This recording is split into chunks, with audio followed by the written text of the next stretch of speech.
panel. So we have 4 lovely panelists from various nonprofit organizations across the city. I'm going to let them introduce themselves once we get everyone hopefully on camera and spotlit. But I will be moderating this panel today. Once again, I'm Bea Floresca from the UIC School of Public Health, but I'm not the important one here today. I'm just going to be asking questions. But let's see if people can get spotlight.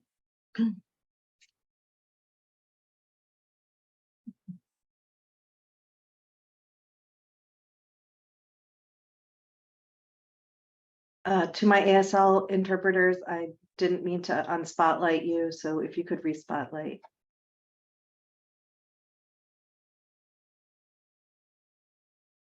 There we go. Apologies.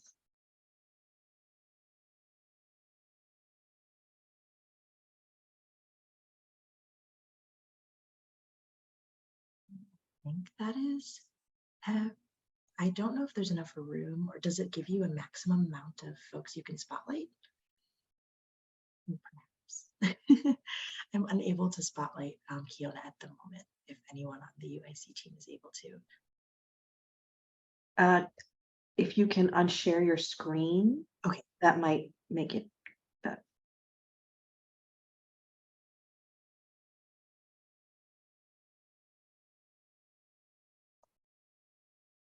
He has to turn her camera on in order to be spotlit.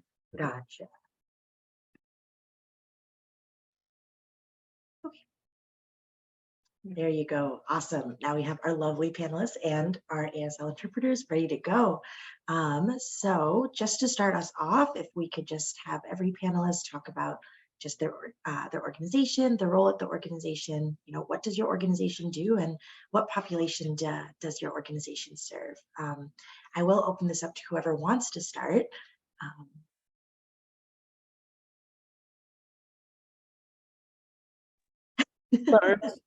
All right. Hi, everyone. My name is Emily Kehoe. I'm the Grants and Communication Manager for the Northwest Side CEC. We're headquartered over in Belmont-Cragen, and our work is really rooted in the idea of development without displacement. So we want our community members to stay in the community and thrive in the community. We have programs like rental counseling, business advising, and cultural and economic placekeeping. And we primarily serve the immigrant enclave in Belmont-Cragen.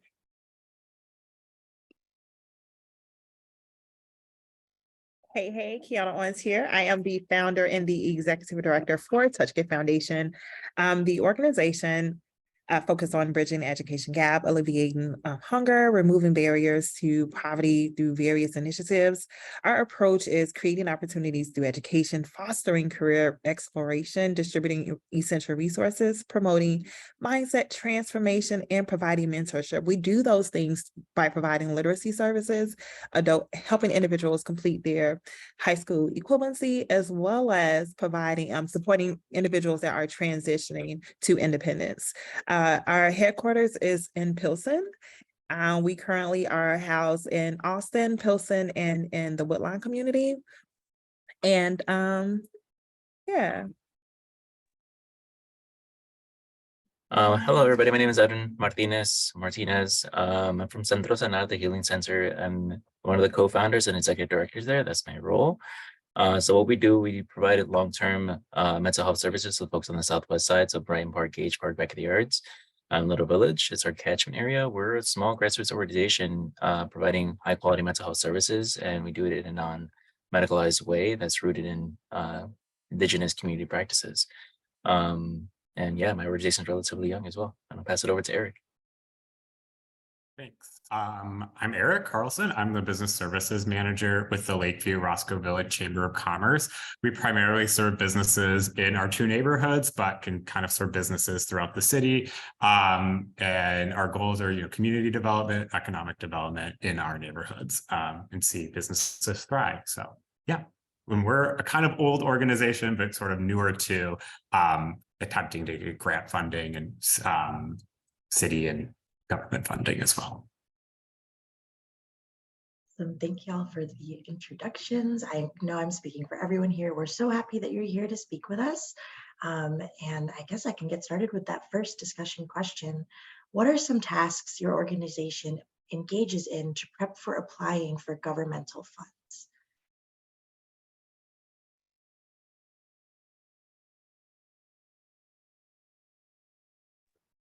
I'll kick it off if that works. So a big thing we do at the CEC when we see an RFP is really check our internal documents like our budget, our strategic plan, to really see how this funding could help support some of the work we do. It just also strengthens our narrative because we have a direct connection of how the grant will support us either through programmatic gaps or fulfill some of the goals we have for the year. We also make sure to really debrief with the programmatic team as we're writing the application, so that we'll meet with folks that would directly be involved with the program and the implementation and the building of whatever we are applying the funds for.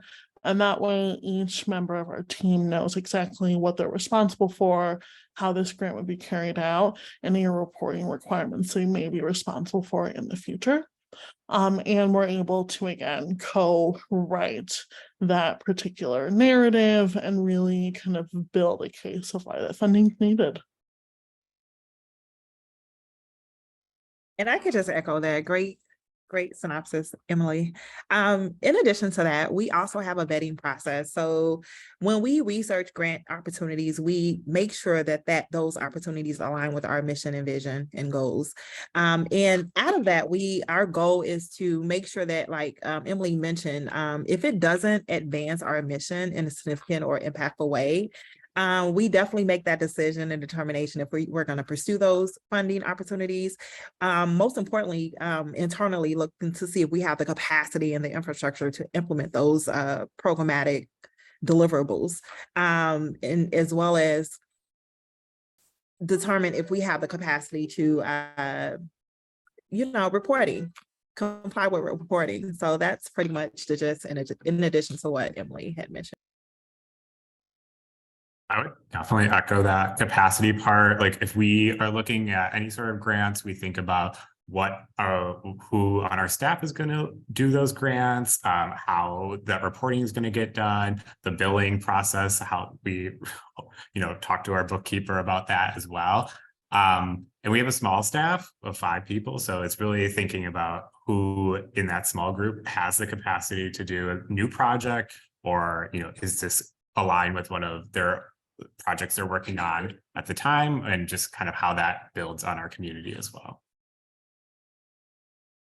Yeah, I mean, for us, it's around making collective decisions. I think it's really important that these decisions are not made in silos, right? Because you can easily have a development department, right? Like, and again, this happens with a lot of different organizations, and that's a learned experience on our end, is that these decisions should not be made in a silo, right? Regarding programming decisions, how this is going to really function in an administrative standpoint when a supervisor has 5 different grants and different responsibilities. And this is another thing, right? Like, so really looking at what's sustainable, right? And especially speaking as a mostly brown-led organization, right? But by most of our staff are BIPOC, right? Like, is this sustainable for our institution, right? And is it healthy for us? Is it going to be stretching us thin, right? Especially thinking about it on a mental health perspective, right? We already deal with a lot of retention issues, right? What is that going to contribute to the culture and the dynamics that occur? I think the other thing that is really the other thing that's really, sorry, I'm a fast talker and I'm a soft talker as a therapist, so I do apologize for that. I think the other thing that I'm almost thinking about, like, I'm a creature of habit, right? Like, am I routinely updating our boilerplate? Am I routinely updating our logic models, right? To be able to have a quick time frame, because sometimes we have 2 weeks, right? 4 weeks to be able to submit a 30-page doc, right? And that's something that is quickly unsustainable.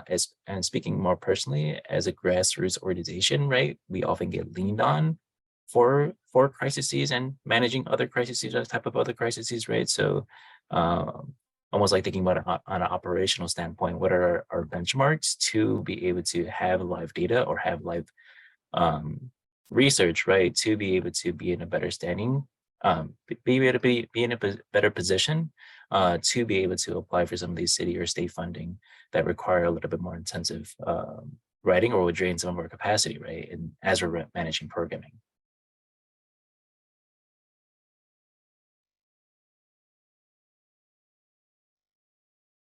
Pausing to see if there's anything else for this question, but I'll move on to the next one. How does your organization choose grants to apply for?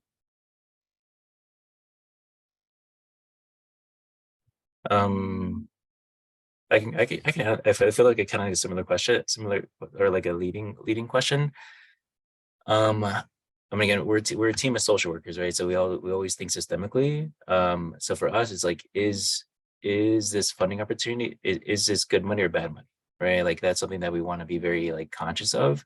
And I think as I was listening to the previous discussions, right, like it may be passing through the city or maybe passing through a state entity, right? Like, but who is a higher level power, right, providing these funds, and is there strings attached to it, right? Like that's something that we want to be very conscious of, right? Especially as some of this programming is specific to, some of this grants are specific to programming, but not capacity, right? Or it's going to be draining, it's going to be increasing our indirect costs, right? When we're trying to, in a sense, address programming.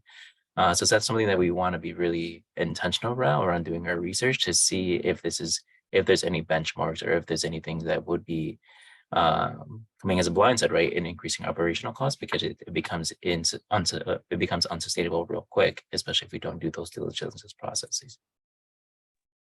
And just to, you made a great point, Edwin, and I just want to echo your point as far as with vetting. We have a really extensive vetting process as far as with our team researching and determining if those fund opportunities are healthy for us, like you mentioned, if it's healthy or if it's not, like making that determination upfront and forecasting where would this grant take us. Does it build programming? Do we have to logistically build out the programming, or is it something that we're currently doing? One thing that we in the past have not done, we haven't sought out funding that doesn't align with our current programming offerings. So that kind of help us with sustainability. It's usually just creating that scaling. Often organizations, as far as with TouchGive Foundation, we're relatively new, so we're 5 years in. So the growth, the scaling came from us like researching and determining and using our community, our resources to make that determination if those grants dollars will be conducive or, you know, logistically sound for operations. As Norma and everyone mentioned previously, is a lot of funders don't provide indirect costs. So we have to make that decision. Like, will we have some blind, or we going to be blindsided with indirect costs based on this grant? And if so, how will we address that? So because our intensive vetting process, it kind of helps us just stay focused and make that determination and just pass on grants. In addition to that, we have an awesome database, grant database, where we put those grants, those potential grants in a document where we able to futurely forecast and determine if we can either hold, execute those, or process those grants.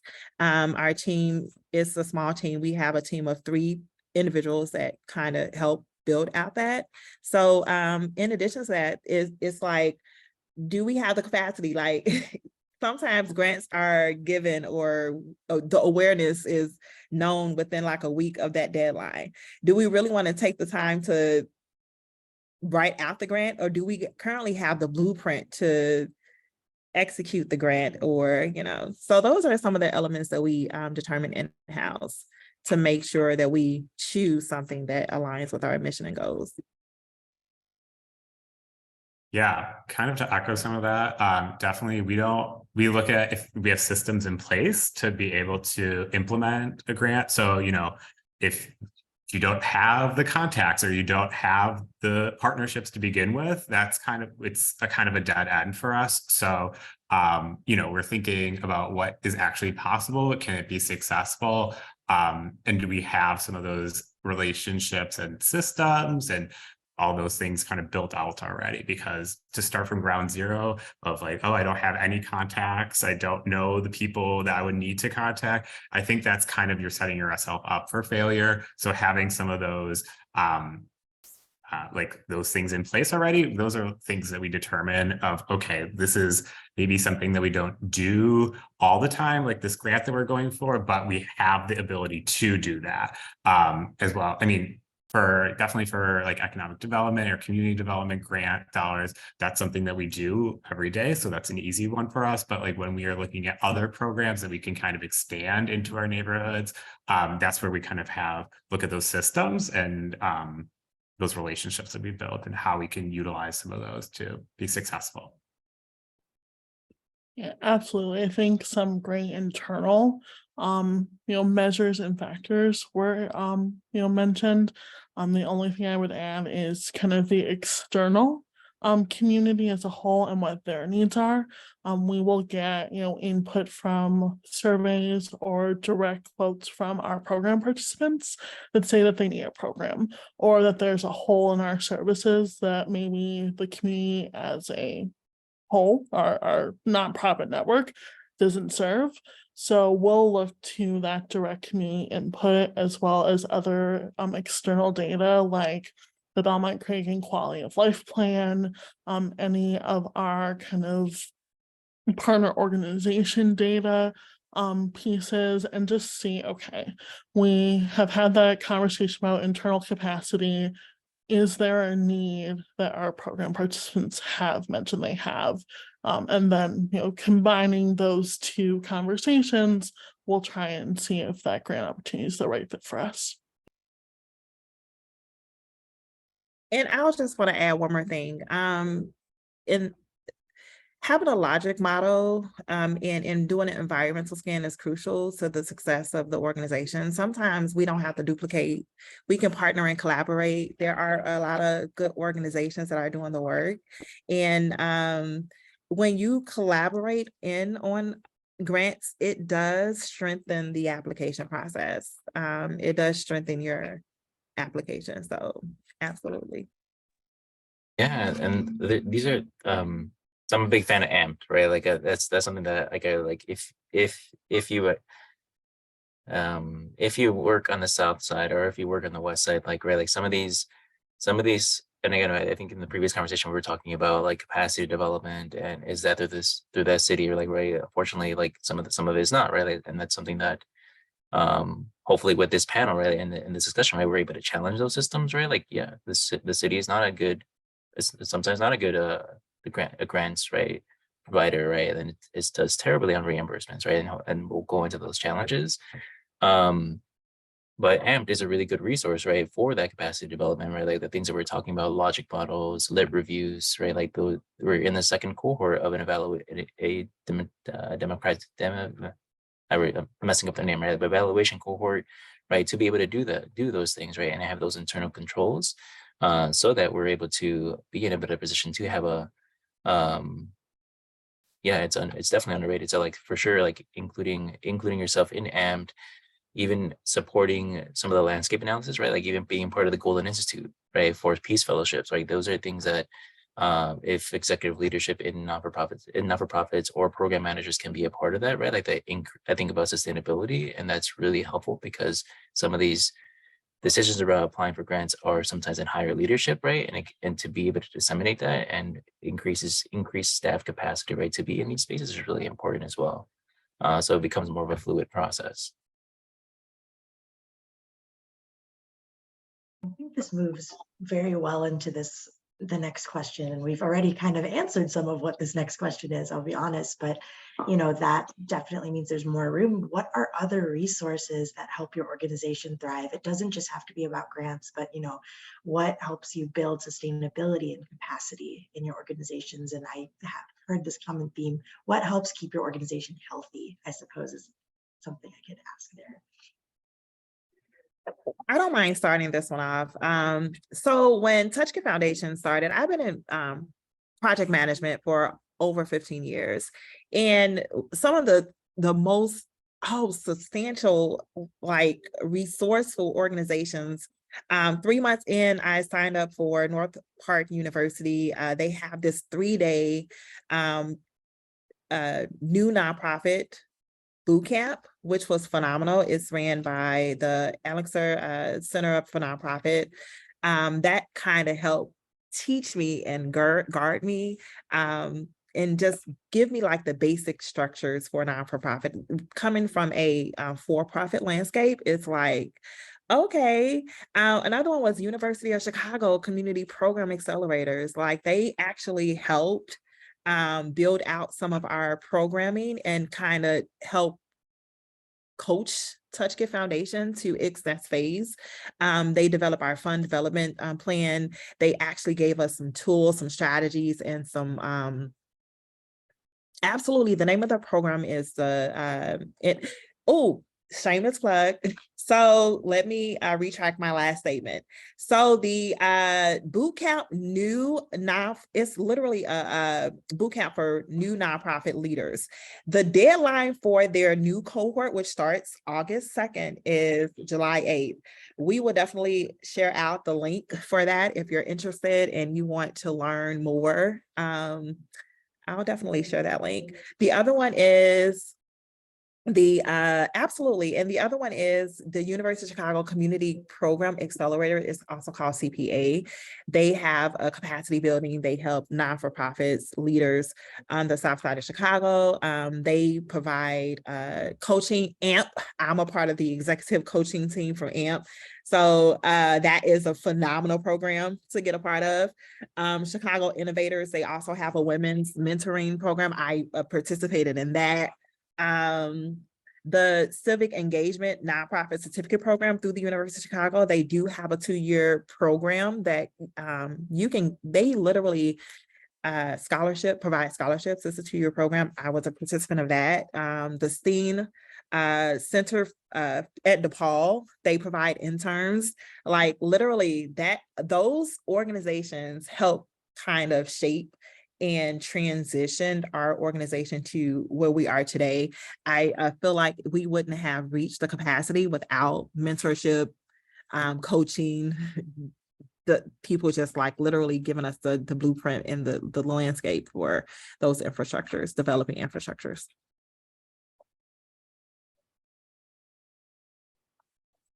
That's all I have.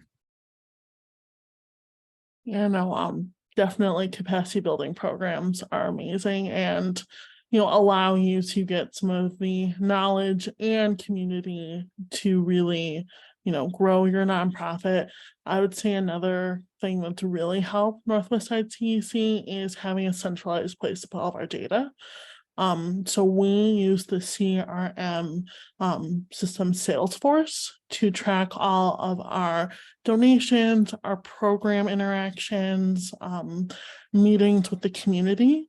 It's a really wonderful way to have a centralized hub to show our impact and use that information to get additional funding and leverage that knowledge to expand our overall program and operational capacity.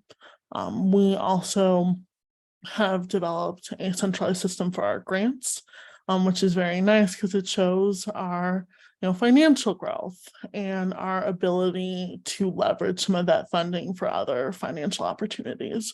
So Salesforce does have a nonprofit package that allows you to build out your own CRM to fit the needs of your organization. I highly recommend it. It helps because you can invest the amount of money you have in building out something that works for your organization instead of using a cookie cutter CRM that may or not be useful to what you're trying to do at the end of the day.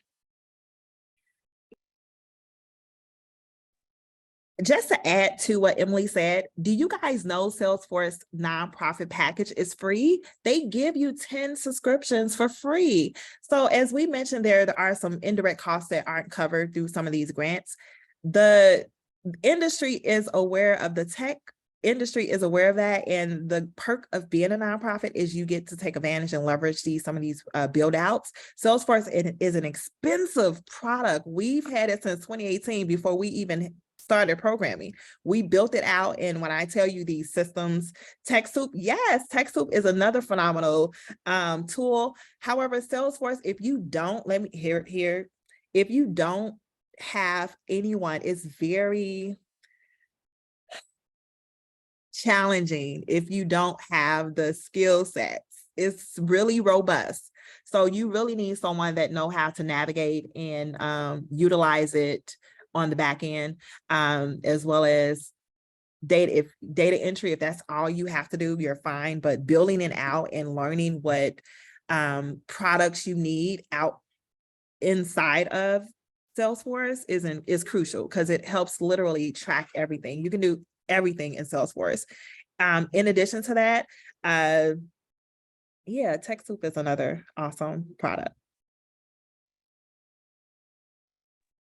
I'm a data nerd. So I'm like, ooh, there's a lot of things you can do, right? Like, and I'm like familiar with like the grassroots, like working in safe funding, right? But also having Excel sheets, like you can have it, like it's really about organization, right? Organization and systems. I appreciate like the person that mentioned like Google spreadsheets, right? Like, and having systems, right? To be able to report on data, right? Using Excel's all the way to using Salesforce, all the way using Penelope, all the way using to Apricot and the different tools you have. I think the other thing I would say, like leveraging this resource that you have, if you have safe funding, right? To think about the future, like how does this data system look like and have the capacity to build, right? Like for example, like when we talk about for us, like you talk about mental health, does our CRM system, right, have the capacity, right, to have a client interface or be able to bill for insurance, right, in the future, right? And sometimes that's no, right? And thinking about how can I leverage these resources that I have currently, right, to think about capacity for the future.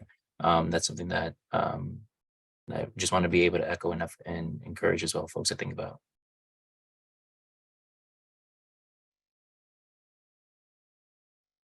I would say, not to change it from tech, but I think also like, especially something that has been really helpful in like with our chamber partners is thinking about that other chambers have done probably the thing that you are trying to do. So you don't have to recreate the wheel all the time. And, you know, our organizations aren't competitive. So you think we're not competing against each other for the same clients, for the same dollars, even most of the time. So thinking about that, like you don't have to start again from zero. You can start with, hey, can you send me your job description? Or, hey, can you, can you share with me how you did that marketing campaign? Or who do you work with? Or can you make some referrals for us? So I think that's like an easy way to, help you not have to start from zero all the time. You can ask people who are doing similar work to you to help, do the work that you're doing as well. We can all be friends. We don't have to be competitive all the time.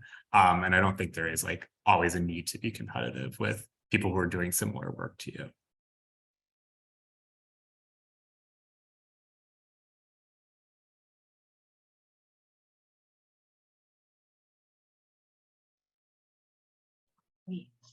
We only have about like 9 minutes until we move into the big Q&A.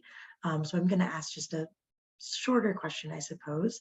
How has receiving government funds impacted your organizations?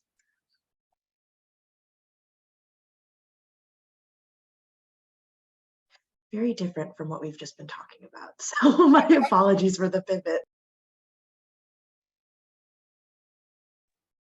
So I know for our government funds, one really large benefit we've seen is we've been able to expand staffing and other infrastructure through kind of sustainable funding. So I know some private foundations or corporate gifts tend to be smaller in size. Most of our bank grants are $5,000 to $10,000, which are very appreciated.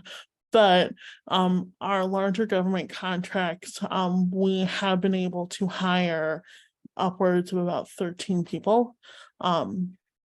through different programs that the city offers. So, we really have been fortunate in expanding capacity and impact in our overall community because of strategic government funding opportunities. I think for us, it's like also like thinking the benefits would be like leveraging relationships, right? Being able to access state funding, right? As a small enough for profit is really big, right? So being able to be like, yo, like money attracts money, right? Like this is showing how much capacity versus capability, right? Like that we have, or anything that's really emblematic to a lot of grassroots organizations. Like we're good at doing the work, right? The question is, right? Can we leverage? Well, question is like do we have the power, right? As I'm speaking as a brown leader, right? Like some of those no, right? This opportunity gives us the opportunity to leverage systems for change, right? So that's something that has been really helpful for us. I think that the challenges has always been around like reimbursements, right? Reimbursements having enough financial cushion and bridge, right, to be able to withstand those, right? And I think for me, like the same thing goes with leveraging, right? Leveraging foundations, leveraging our development perspective, right, and challenges, right, to be able to create sustainable models within having grant funding as well. And just to echo, I agree with Emily and Edward. One thing that I also want to point out for smaller nonprofits, if you don't have the infrastructure or the capacity, going into like a consortium is beneficial. You don't have to be the leading organization. You can be a contractor or a service provider under that grant. So don't allow the big dollars to intimidate you. Just go out there and do it.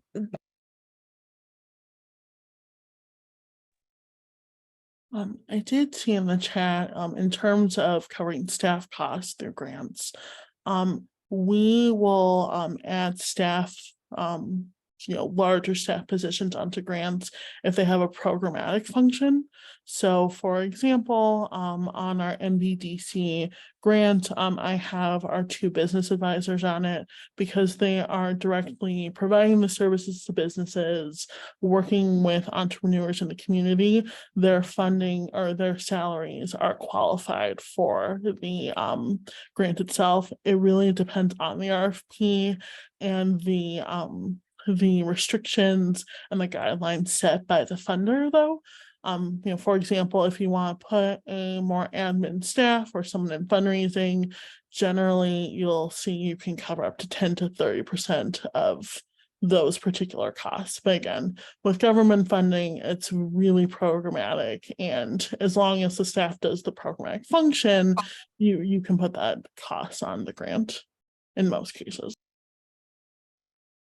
I think the other thing that comes to mind is like user one-on-ones with the folks that are right, like managing this grant, right? Like I think that was really helpful, especially when applying for JAC funding for us on our end, right? It's just advisory council. Like we were able to put in a clinical director, right, within our budget, right? Because we wrote it as, yes, they will be having some direct interaction, but we needed supervision, right? We needed support to think about long-term sustainability. And that was something that the program officer was really passionate about. Like, yeah, that makes total sense. Like, write it in. This is kind of how I would write it, right? Like, and that was something that was really helpful in our one-on-ones, and specifically when, and it's really helpful, especially as you're applying as a collaborative, right? And maybe not the lead agency, because you have a little bit more flexibility in that route, especially as a subcontractor within that contract agreement.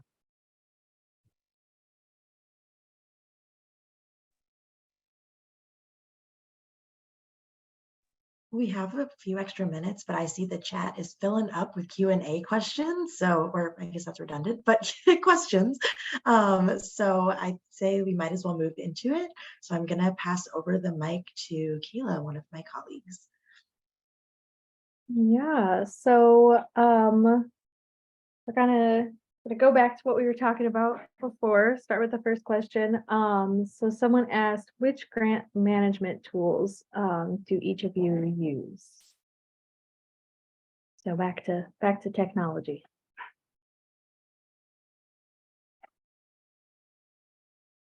So I can go ahead and talk about our database that we've curated.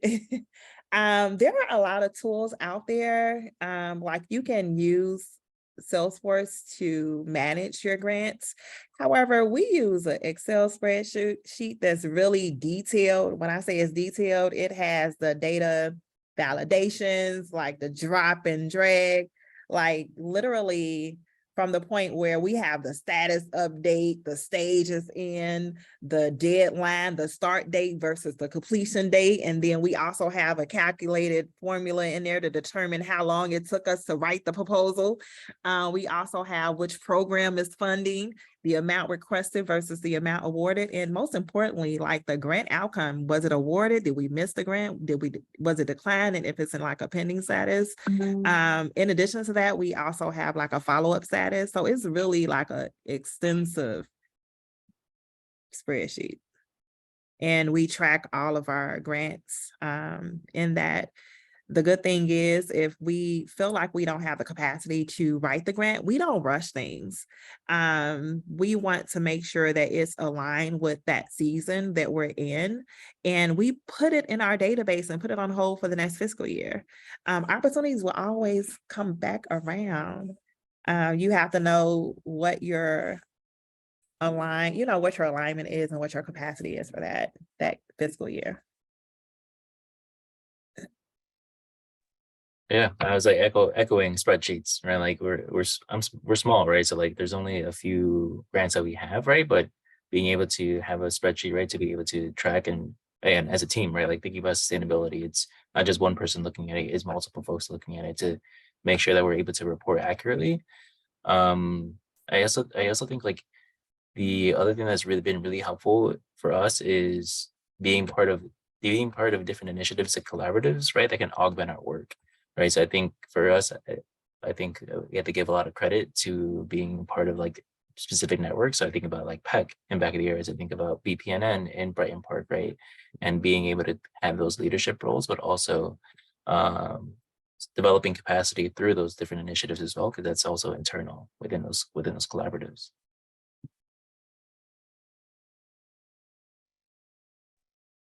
I would echo just you can make your own Excel spreadsheet how you want it and how it makes sense to you. And I think that is sometimes the easiest way to do it. And just like keeping very, very detailed, keeping everything and keeping it organized, I think is, half the battle. Especially with like reimbursements and things like that, just keeping it all monthly, weekly, whatever makes sense for you is to keep it all very organized. Yeah. I noticed that there was a question about free Google Sheets. So remember we talked about free tools earlier. Guess what, y'all? Google Suites is free for nonprofits. You get unlimited subscriptions for emails. You get access to all of their trainings. You can also take up their certifications and become Google Ad. They also provide you with $10,000 a month for Google Ad. So it's a lot of tools that are available at your disposal. And I love all the tools that have been shared today. We will definitely be compiling everything and sharing it out in a list afterwards. So we have a wealth of knowledge here and it's great. I'll go on to the next question. So Adrienne wrote, can you explain, because we thought that government grants don't do operational costs. I'm interested in learning more. I don't know if there was a specific element of the budget that you were wondering about, Adrienne. Yeah, if you want to jump in and explain more, maybe. Yeah, I'm gonna keep my camera off right now, but yeah, I was at another meeting before, and they were talking about, that's one of the things, because I'm a small nonprofit, I'm always trying to figure out things like tech stuff. I know, so I know how to get free stuff for that, but trying to build a nonprofit when you're talking about getting more workers as far as staff.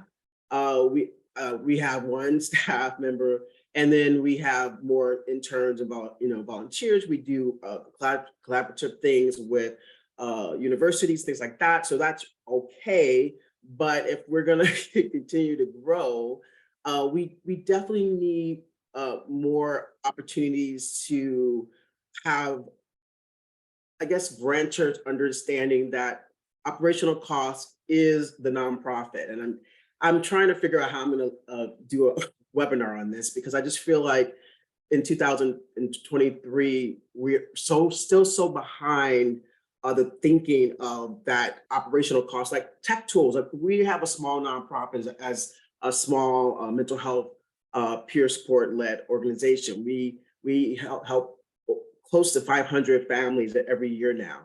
And if we don't have HIPAA compliant tools for free, or sometimes you can't get things, you can get like 35% off or whatever, those things cost. How are you going to have data that you're helping families in need and making sure that they're covered and they're safe in this privacy, if we can't get these things, these services, people, because grants only do programs. I know you can add people 10% and everything like that, but it's just really frustrating when what the data shows that program and operational costs is what nonprofits in 2023 need. I'm just going to say it. I'm gonna do a webinar on it because I'm just tired.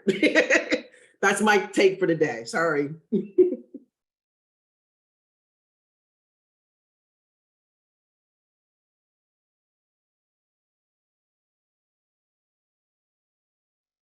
I'm wondering if any of our panelists have ways that they have approached this issue. Because it's a big one. I think you touched on it a little bit, Adrian, or Adriana. It's like that 10% that does you can build little by little from there, that like, oh, you hire somebody to do the programming, but you can also get money to manage that person through grant funding too. And that can kind of help with costs, I think. And I think like diversifying like income streams is also important. I mean, nonprofits are sort of run like businesses now. I think we can all agree on that, hopefully. And I think just thinking like don't put all the eggs in the grant basket. Think of like it has to be other ways to have income too, and that can hopefully maybe cover some of those capacity things. I know that's not like the answer, and I think that's like a difficult answer, and like you need more people for that and whatever, but I think that's unfortunately kind of the way the cookie crumbles right now. I think to y'all's point, it's a big industry issue that we're all trying to work with together. And I don't know if we have the easy, simple answer. One thing we try and do is, to Eric's point, build up our individual contributions and kind of unrestricted funding. In the meantime, as we're going for, government grants to cover programs, we try and build up other sources of revenue to fund more operational costs.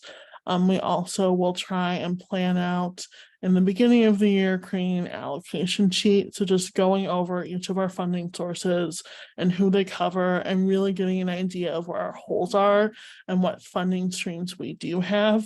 The problem is big in terms of getting that funding, but at least with that knowledge and that tool, like we're equipped with information, and we're able to make, at least those strategic decisions on what funding opportunities we apply for and how we, are smart with our time and resources. Especially a lot of the nonprofits here, they're small, they don't have a ton of staff writing grants.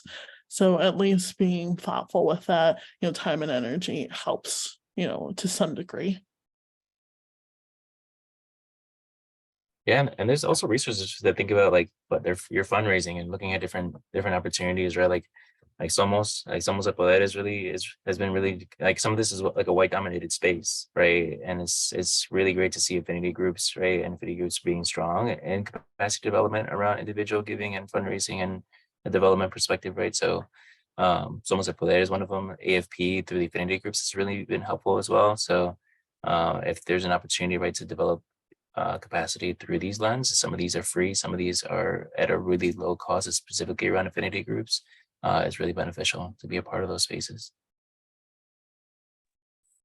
I, I was just trying to figure out, like, it's so much, it's so many resources out here. It's just analyzing what's the best fit for you in your organization. Like, these are all suggestions. To answer your question, there are some products and tools that they do cap it when it comes to free or in kind. However, analyzing the data, determining, like, do we really need these tools? Do we have too many tools? How can we streamline the tools? How can we, work within our means and eventually scale? So as Edwin and Emily mentioned, like, developing your strategic plan and then developing your funding plan and having a plan for the plan, strategize. Like, there are a lot of ways that you can bring in revenue, fee for service. What can you offer? Like they mentioned before, a nonprofit is just a different tax bracket, but it should be ran as a business. I think people, we allow passion, but we don't have the capacity to build the infrastructure for sustainability, if that makes sense.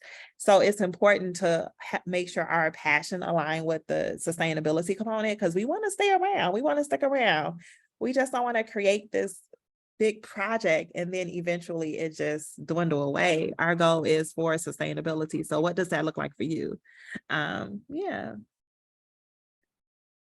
Earned income is, yes, that's what it's called. Earned income. Fee for service. I think the other thing that this is all great. I think and maybe this is like more of a mental health perspective, right? And how we think systemically of our work. I think it's great to think about sustainability, looking at different government opportunities. I also think of how, as an organization, right, like we continue to contribute to issues, right, that impact like specifically around mental health and healthcare access, right? So I think of, and again, this also helps in applying for funding, right? Like, how does the organization think systemically and involve itself in initiatives, right, to push the standard quo, right? So I think for us, like for mental health, like being part of Treatment Not Trauma, being part of collaborative community wellness, and having those spaces, right, to be able to augment that voice is really important, especially when applying for funding, but also thinking about like what is a long-term sustainability for communities that we are serving, specifically around public. Again, this is how Centros and I views it, as for mental health being a public good.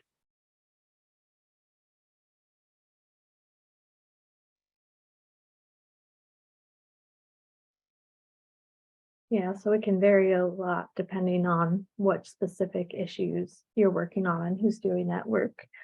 And I think by tapping into different networks, you can see, like, maybe you're mostly working with nonprofits, but maybe you're also working with businesses who are in that area. So keeping all those options open. We had a couple of questions about board development. So the first one was, what platform do you use to recruit board members? Indeed has a nonprofit component, like literally drafting up a job ad and literally putting it on Indeed, leveraging your LinkedIn account, and developing a process, literally like a hiring process. Think of that in the mind frame of a hiring procedure, and use that same framework to bring in your board members. I think because we think of nonprofit, we forget about the logistic of hiring, so use the same model. BoardSource is an awesome tool to use. They have a lot of free resources. They even have job descriptions for presidents, vice presidents, secretary, treasurer. But it depends on what your organization needs, as far as what committees. But yeah, Board Source is a phenomenal tool. And indeed, volunteermatch.org, npo.org, LinkedIn. Yep. And your network. You never know. Leverage your relationships. And I'll ask everybody to respond as they have answers, but I just wanted to also add that this person was also looking for pro bono recruitment support. So that in addition to platforms. I think I was trying to go through my emails and find this link. So I'll probably email it to Maggie. But United Way has also a program as well to be able to match not-for-profits to board members as well. I think that for me, the thing, maybe speaking personally, I think like leveraging your relationship with the board so that it doesn't become a singular person's job, right? Like I think that's something that's really been helpful for me is like being able to build sustainability within your model around having your board recruit other board members, right? Or your staff or folks, right? To be able to, again, I want to reframe for this to sound like fundraising is everybody's responsibilities. Like, no, I think that's a lot more detailed, right? But thinking about it as a support for you as a leader, right? Some of these things is on you, right? But also like your board can help in recruiting for other board members, right? I think that takes a lot of work and initiative, right? To be able to direct your board, right? And to be able to have a functional board. But if it becomes a lot less work, right? If you're able to build that through a sustainability lens.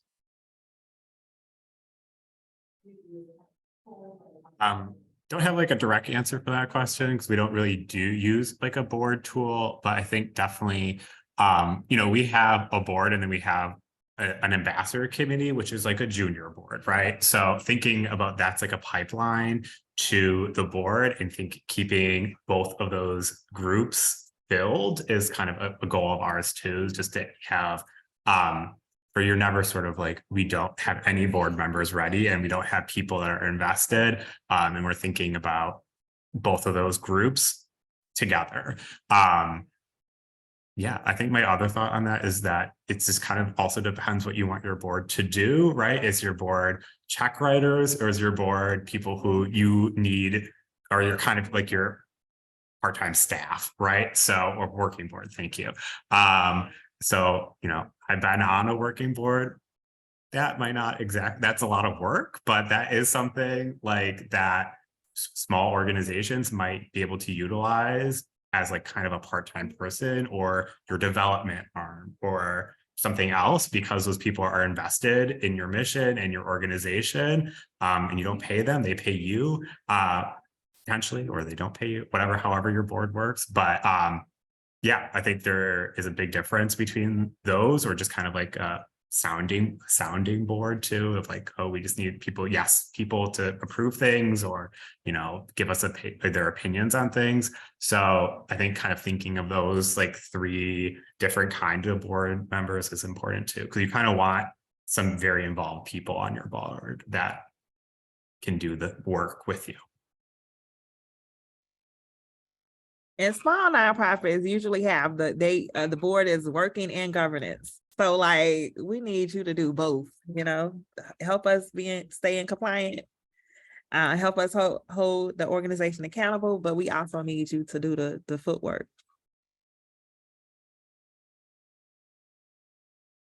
Yeah, some really good resources were mentioned. Just to add a few more, Catch a Fire is amazing.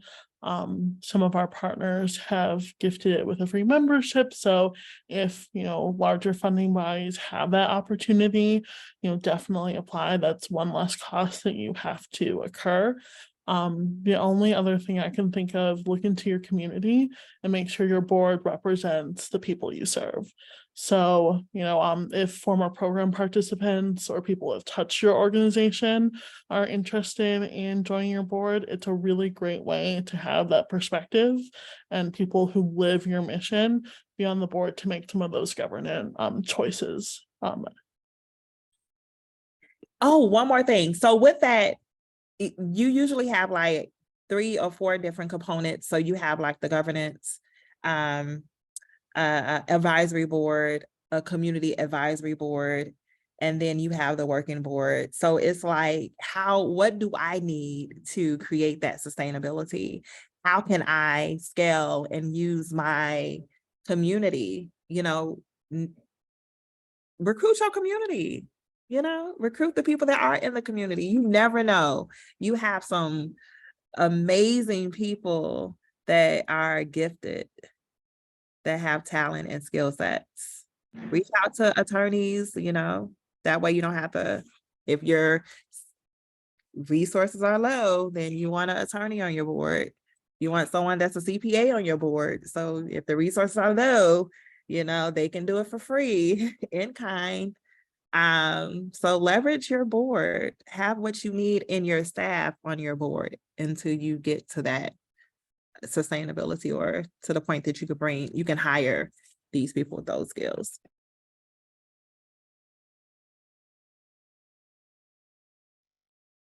Awesome. So our next question, someone asked, in the event that you are denied by a grant, how do you recommend going about reapplying for a government or large grant? So generally, when we have been denied, I'll reach out to the funding body and say, thank you for considering our application. And I'll ask for any input they have to strengthen our future applications. So whether it be that we made a tiny admin mistake or we have to beef up a narrative, the funding body usually is gracious enough to kind of provide that feedback. And so future applications will be that much stronger.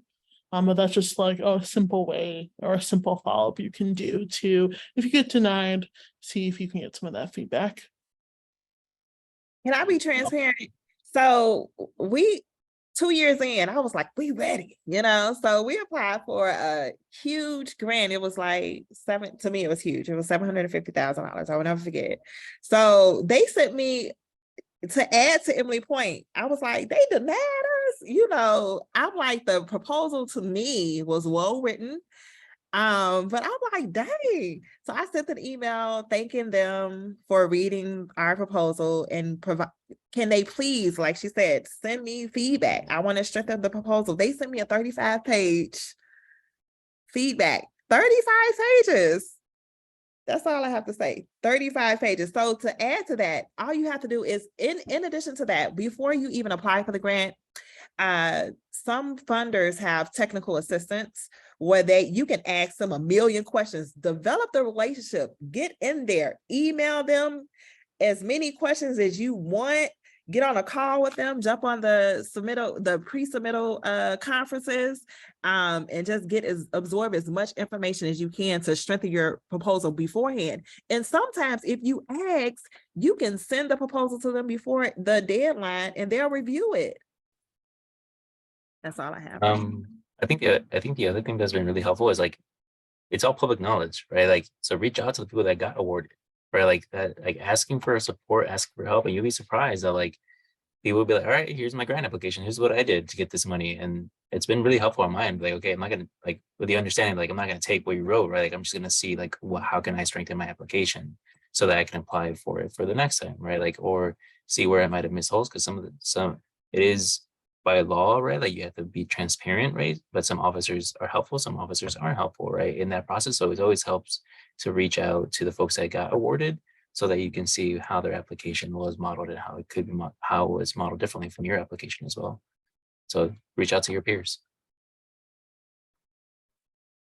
I agree with all of that. And I think the final thing is that if you do get denied and it's like a program that you're going to do because it's part of your mission, I think just having plan B and plan C ready to implement those, because you can't really rely on grant funding, especially if it's new grant funding, I would say, or something you've never done before. Yeah, I would say just, and I think too, kind of with that like reflection piece of like, oh, what can we do? What can we review? Asking is like, is this the best fit? Because sometimes those funders have other grants or other funds that they know about. And it's like, this actually is better for your organization or your program, and like it's more likely you'll get this, or this is 4 people get this and we have 700 applications. That might not be worth your time to keep applying for that grant. If that, so if trying to find other sources or other similar grants might be like helpful, and those people might know that when you're doing like a reflection with them. I also think I'm a therapist in the room, so I'm always like, are you present? What is the energy that you and I think that's really important, especially if you're doing one-on-ones with program officers, right? Like how present are you, right? But also, am I prepared, right, to be in this conversation? And I think that's also a make or break. And I think that has to do with a lot of like just being able to take care of yourself, right, in this process, right? Because it is sometimes we are in survival mode, right? Especially within non-for-profits, and applying for the funds and applying for different funds afterwards as well. So we could kind of be in this robotic or survivalist framework. And I think can also make or break your one-on-one and maybe leave not the best impression, right, in that space as well.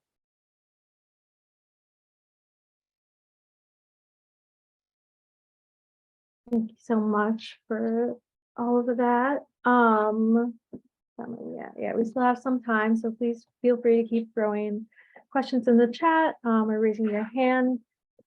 So let's go back to that earned income piece. How can small nonprofits work with earned income?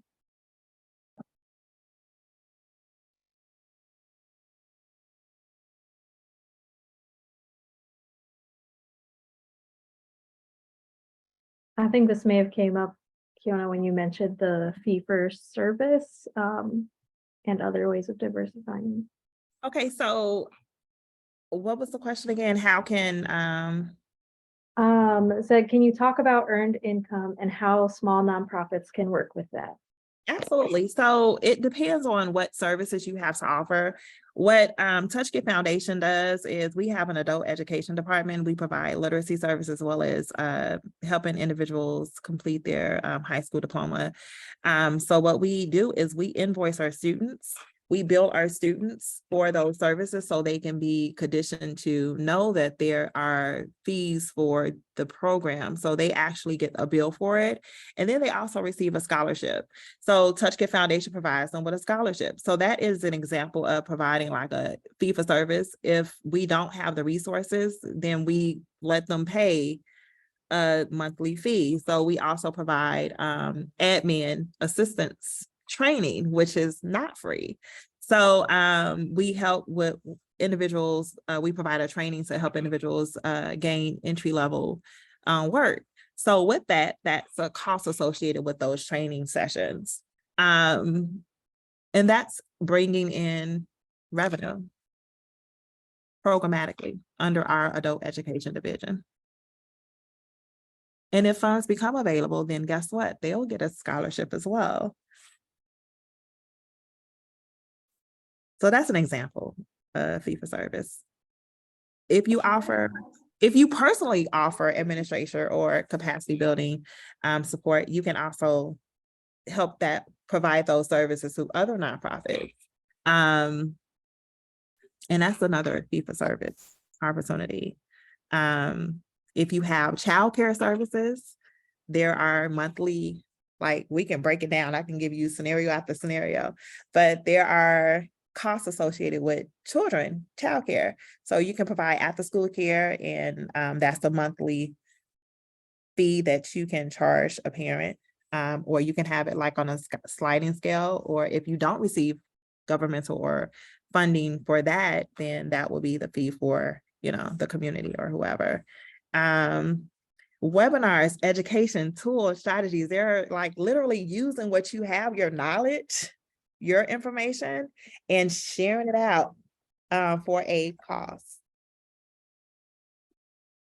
I'm thinking about like CPS vendor, or like some like it really depends on your relationship with a principal, right? Like thinking about like earned income and also offsetting some income, right, through being a CPS vendor. Again, this is a specific example because we do parent workshops, right, and our relationships with principals, right, has been really good so that we can be able to be a CPS vendor, right. The issue is, especially when you're managing state funding, is separating, right? Like you want to, and it's like as we're as speaking personally, right? Like as we're thinking about billing for insurance, right? Like being able to show on your financial system what the separation of a fee for service model is, right? And making sure that you're not double dipping, right? Because that can be a complicated system, especially if you get audited as well. So making sure that you have the appropriate support, right, to be able to separate, right?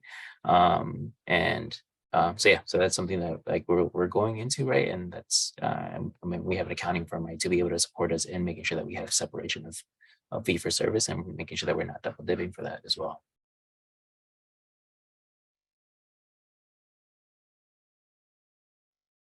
So we're getting ready to wrap up this session. I just wanted to highlight, there was a conversation in the chat about expanding, someone has a 501c6 that works on international business, logistics and custom compliance, and they're wanting to expand into working with Hispanic and Black communities. So if anybody wants to engage with that, please reach out to that person in the chat.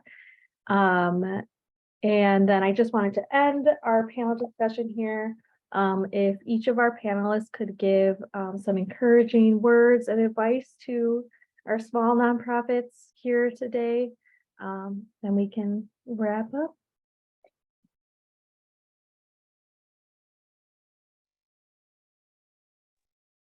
Yeah, no, I think some of these issues we talked about are daunting. They're big, especially for teams that are small. I think just remember you're in a community of nonprofits that are willing to support and share knowledge and resources and tools.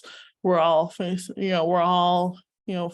the good fight for some of our missions, and the more kind of conversation and connection we can foster, the better and the less daunting some of these issues will be. I'll lead with my quote that's in my signature in my email. So it's this year's focus is sustainability. It starts with environmental scans, leadership, and team building, comprehending processing, developing systems and strategies for implementation. Execute the plan that you desire with the right infrastructure. Plan your way to your next productive, scalable season. Let's do it.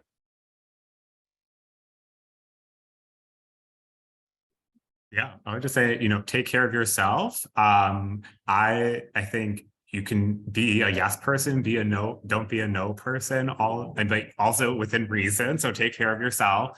And I think, there is a lot of opportunity out there. And just it's easy. The worst that can happen is people can say no often. So I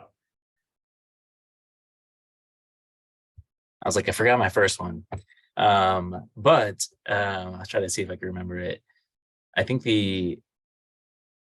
about system change, right? Like, and I echoing every one of my panelists' like opinion, right? Like, I think sometimes like we talk about like sustainability or less support not-for-profits, right? And that sometimes comes from leadership in some of these foundations and some of these like government entities, right? Like, and I think some of again, they're disconnected, right? Within the systemic logistical side, right? Like of what it actually means to support not-for-profits that are grassroots oriented or smaller, right? So like if you do receive funding, right, like being able to like tell that narrative around like my grant, like, and again, I echo with like relationship, like my grant officer did not tell me that we will be experiencing this delay during this time frame, or like this auditor review would impact my financials, right? Like, so that's something that like is not said, right? Like within and there's some disconnection between higher level leadership that are saying they want to support smaller not-for-profits to the actual logistical or the policies and procedure side.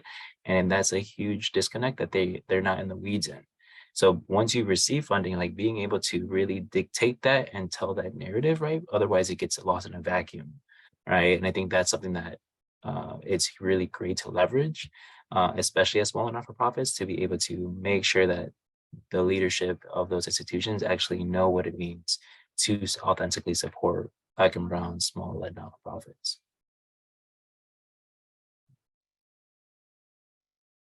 Thank you once again to all the panelists. I'm sad we have to close it. I feel like there's been so much good discussion so far, and I hope y'all are seeing in the chat. There's lots of love.